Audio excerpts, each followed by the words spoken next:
नमस्कार. बच्चूभाऊ कडूंनी नुकतंच आंदोलन केलं. शेतकऱ्याची कर्जमाफी झाली पाहिजे, दिव्यांगाला 6,000 रुपये महिन्याचे वेवर भेटलेच पाहिजे. मच्छीमार, मेंढपाळ, शेतमजूर, शेतकरी सगळ्यांसाठी आंदोलन केलं. मेन मुद्दा होता शेतकरी कर्जमाफीचा, शेती कर्जमाफीचा.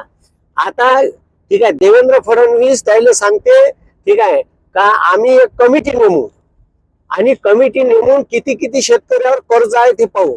माझं म्हणणं हे आहे देवेंद्र फडणवीस साहेब का या उद्योगपत्याचं 16 लाख करोड रुपयाचं कर्ज तुम्ही राईट ऑफ केलं नरेंद्र मोदी सरकारनं मागच्या 10 वर्षात.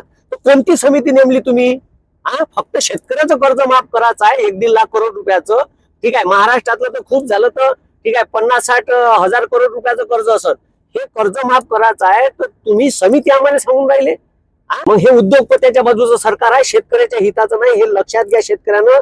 तुम्हाला ठीक आहे देवेंद्र फडणवीसनं 7-12 कोरा करू हे खोटं आश्वासन देऊन तुमचे मत पदरात पडून घेतले. धन्यवाद.